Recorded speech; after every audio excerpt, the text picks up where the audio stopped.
সমাজে মানুষ দুনিয়ার ক্ষেত্রে ভালো পায়ও আর ভালো খুঁজেও, কিন্তু দিন ইসলামের জন্য ভালো কিছু খুঁজে না।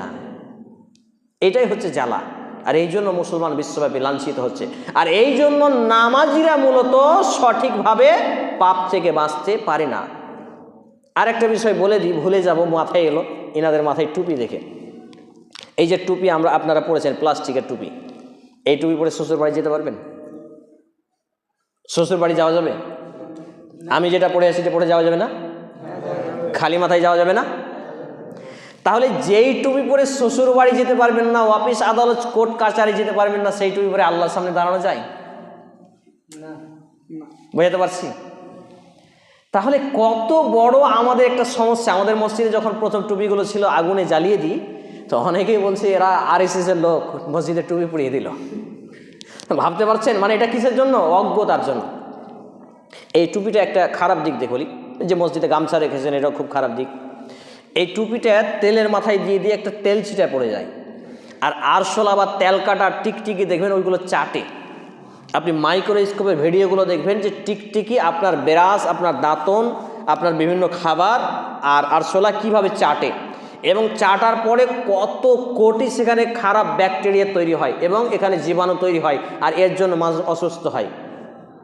আমাদের এইগুলো সেন্সে জাগে না, কিন্তু মেডিকেল সায়েন্স যখন বলি তখন মানুষ তাড়াতাড়ি মেনে নেয়। ওই জন্য আমি কোরআন এবং হাদিস, মেডিকেল সায়েন্স দুটোকে একত্রিত হয় বলি, কারণ কোরআন এবং হাদিসই তো মেডিকেল সায়েন্স।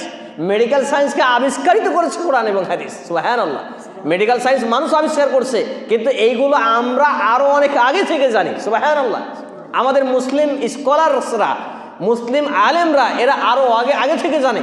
আমি একটা জায়গায় ছিলাম, সফরে ছিলাম, বাসে ছিলাম, তো একটা পাশে অমুসলিম ডাক্তার রয়েছে। আমার পাশে একজন গল্প করছে যে আমার কোনোদিন ঘুম ভালো হয় না, আর যাই খাই শুধু গ্যাস হয়ে যায়, যাই খাই শুধু গ্যাস হয়ে যায়। তা আমি বললাম যে আমি একটা ফর্মুলা জানি। তো ডাক্তার আমাকে বলছে, আপনি কি ডাক্তার? প্যান্ট শার্ট পরেছিলাম। আপনি কি ডাক্তার? আমি বললাম না। আমাকে বলতে দিল না। তারপর উনি বললেন যে রাতে ঘুমাবেন, এই কাতে ঘুমাবেন, এইভাবে খাবেন, তাহলে গ্যাস হবে না, এই করবেন, সেই করবেন। আমি বললাম আপনি যতগুলো বললেন এর থেকে বেশি আমাদের নবী মুহাম্মদুর রাসূলুল্লাহ সাল্লাল্লাহু আলাইহি সাল্লাম হাদিসে বলেছেন। বলছে তাই নাকি? আমি বললাম হ্যাঁ। এবার আমার যিনি পার্টনার ছিলেন সফর সঙ্গী, উনি বললেন যে বলেন একটু বেশি করে। এবং আমি সব কটা যখন বললাম, উনি বললেন হাত মিলান। সুবহানাল্লাহ। এত কিছু ইসলামে আছে, মুসলমানরা আজকে ডাক্তারের বাড়ি যায় যাদের রাতে ঘুম হয় না। উনি বললেন যে 1 থেকে 100 পর্যন্ত হাতে গুনতে।